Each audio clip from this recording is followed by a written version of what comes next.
This is a chapter review of Tokyo Revengers chapter 234. There is no mending. The chapter starts off with Mikey punching Takemichi's bloody face into the ground.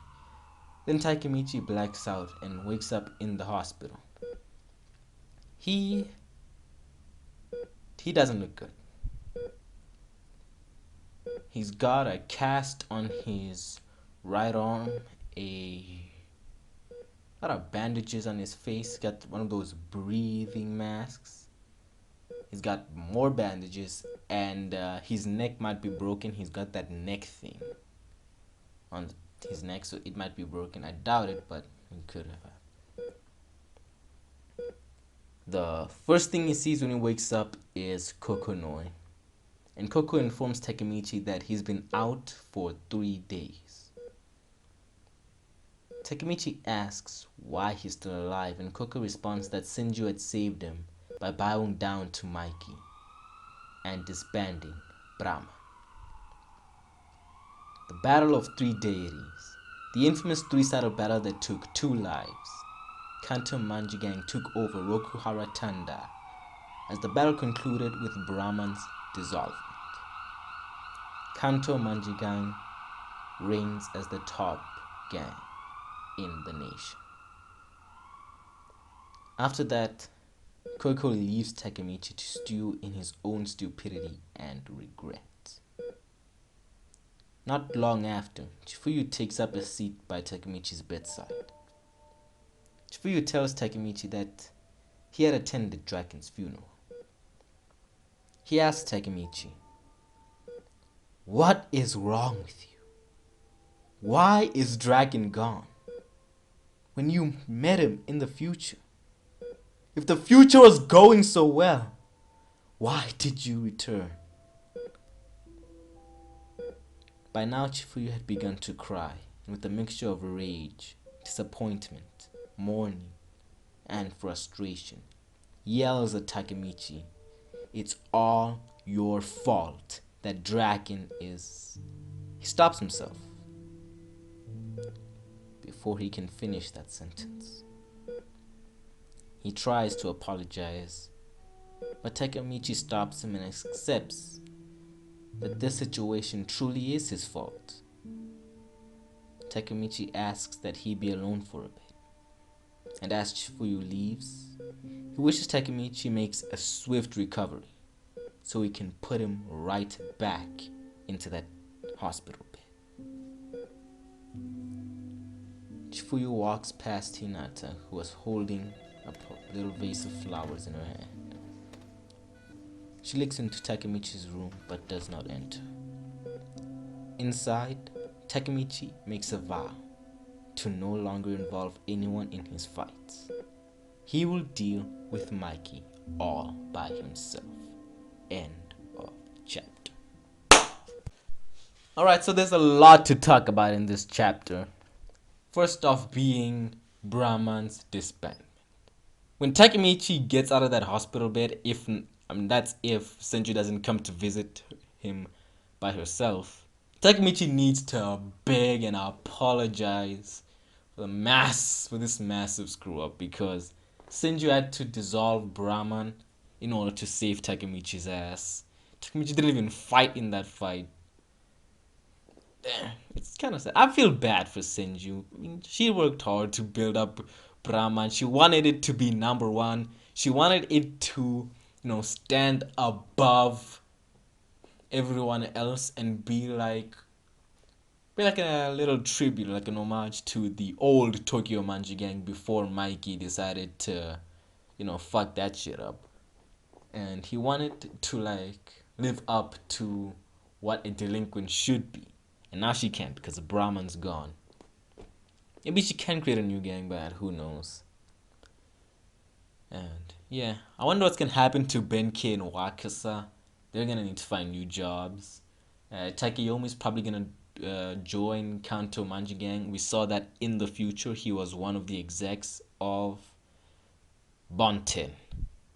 Yeah, he was one of the execs of Bonten in the future. And also, this event was pretty much how he got into Bonten. I just realized that. And Also, Kantoran's gang has taken over Rokuhara, which explains why the Haitani brothers are in Bunten in the future as well as Mochizuki Kanji. Um, was what was that other guy again? He was the old boss of the Black Dragons. Madarame Shion. Was he also a member of Bunten? I forget. He may have been. If it was. Yeah, I guess he was. And Mochizuki. Yeah, Mochizuki Kanji and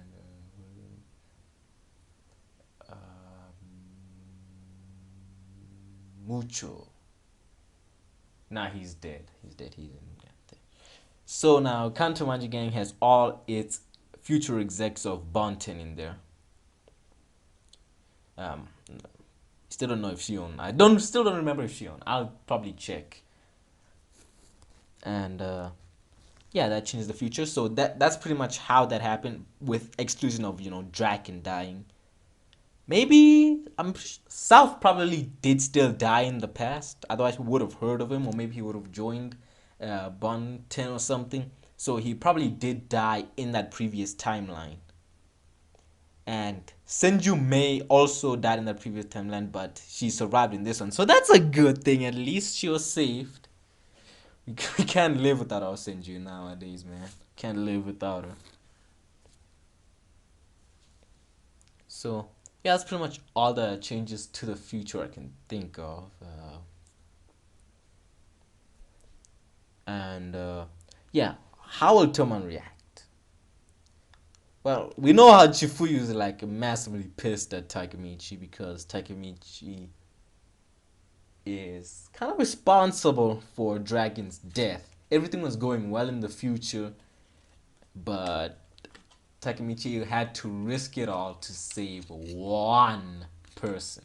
One person, when everything was going so good. So good.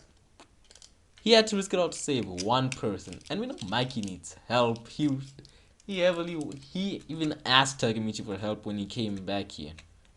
So, and Takemichi can't go back unless he saves Mikey, because Mikey is the trigger. They would have to shake hands for Takemichi to go back to the future. So we won't know how this affects the future. I don't think Takemichi actually wants to see how it affects the future. He might not be getting married no more. Hina might still be dead if that happens. Um, the other former members of Toman might not want to associate with him because of what's going on and how he was involved in the death of Draken and the Battle of Three Deities. So yeah, Takemichi made a big mistake coming back to the past. That wasn't his choice. I don't think Takemichi knew he was gonna be able to time leap, but it happened. Yeah. And he has to now he has to save Mikey.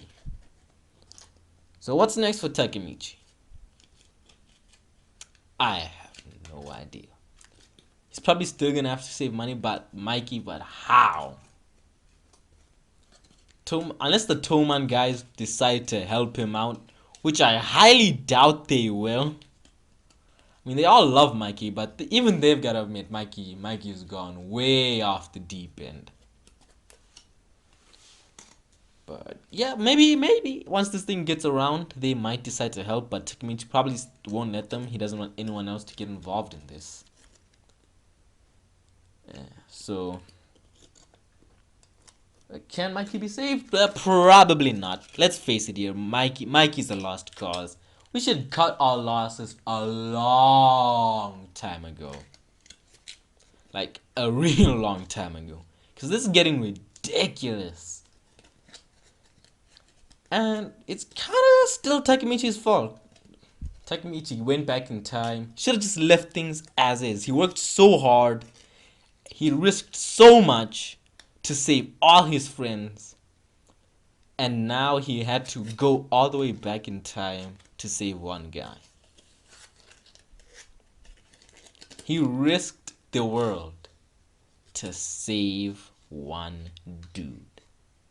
Because back in the past, he pretty much risked his own life to save his girlfriend, his friends. He was risking himself to save other people, but now he's just risking everyone else's future for one guy. I mean, that's like that saying. What will it go? How it goes again? Yeah, a villain will risk the world for you, and a hero will risk you for the world. Yeah. Takemichi is kind of like the villain now in that metaphor. So I think it's time to just pack up and leave. He can't. I mean, he can't. He's gonna have to stay in the past since Mikey, unless he walks up to Mikey and just asks, "Yo, Mikey, just give me a handshake. Give me a handshake so I can go back to the future, and all of this can be settled," which will probably get him killed. And yeah, Draken's death. R.I.P. Draken. Oof. That still makes me so sad, man. Draken was like one of my favorite characters. Sad to see him gone.